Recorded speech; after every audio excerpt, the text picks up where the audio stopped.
First up on tonight's Misfit Stories, a Crimean referendum with limited options. Buck? Well, I guess we have to give them credit for simplicity or straightforward thinking when it comes to the upcoming referendum in Crimea, because there's only two options, and I will read them to you now. This Sunday, they're going to decide what the future of this peninsula is, and it is, do you believe that you support the union of Crimea with Russia, or Crimea's becoming independent?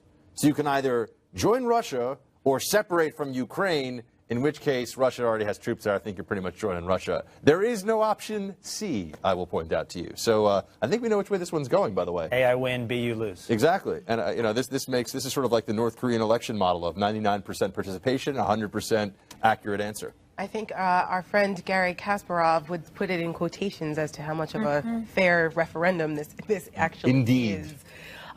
So, speaking of fair, award-winning journalist Cheryl Atkinson, she used to work for CBS. She was known for her tough reporting on a lot of issues, particularly taking the Obama administration to task on some legitimate issues like Benghazi, Fast and Furious, the green energy debacles, things like that. And she was also one of those journalists that was targeted by the administration and had her computers tapped and everything else. Well, she is no longer going to be with CBS. 20 years she was with CBS News, and she couldn't get through negotiations. She's resigning.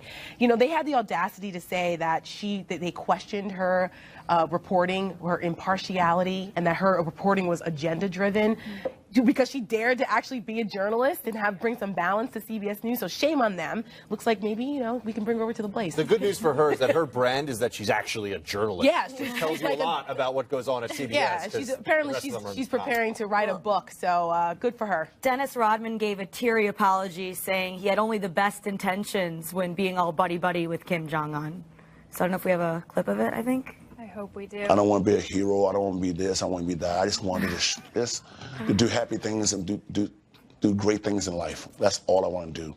He was saying that at least someone tried to be a peacemaker, as if after all these years of being a brutal dictator, he just needed Dennis Rodman to sing him happy birthday. And now but that hat screams sincerity. I have that hat. That's what I was going to say. I know I've got one just like that, some costume somewhere. Yeah, I was going to say, what did he raid, like George Clinton in the Parliament's wardrobe room there? I actually buy the sincerity. I don't think he did a lot of analysis. I was just making fun of the hat. I think he's sincere, too. But I think he didn't do a lot of analysis. I think he thought, hey, this might make me a hero. This might make me a good guy. He was going to be an ambassador. Account. He was looking at how much they were paying him. He's not giving the money back, so I guess he's not that sorry. Amazing what no booze will do to someone. He's seeing so clearly now. It's been a while, but we did a complete special, you'll remember this, on drones and the future of drones and their legal application, where technology would go and what the Second Amendment might allow. We even talked about arming drones. Could you put a gun on a drone?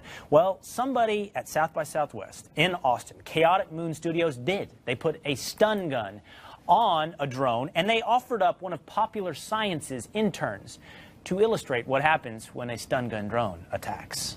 There you have the nice young intern from Popular Science, and he has now been, I guess, tased right there. That was a little anticlimactic, I'm going to be honest. I tried to give you a little oomph.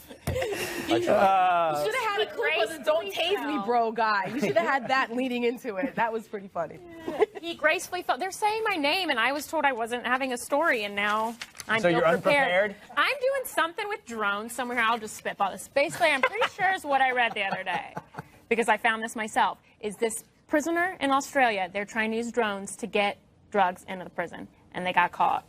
Worst criminal in the world, but according to the article that I'm just brilliantly retelling right now, this has also happened in Georgia before. There are instances of prisoners in Calhoun, Georgia, trying to use a drone to get contraband and drugs into a prison. Why would you not take a more discreet way? This is no surprise. We've heard stories of drugs being catapulted or parachuted that makes more sense to me. A drone, like they're not going to notice it? Oh, that makes sense to me. A drone drops one. That's what you would do with a lot of time on their hands in prison to come up with all kinds better technology. I'm going to save you now. I'm going to save you now. That's all the time we have. Thanks to Kat Timpf from campusreform.org for joining us at the table tonight. We'll be back tomorrow with more real news. Will Cow is coming up next. Good night.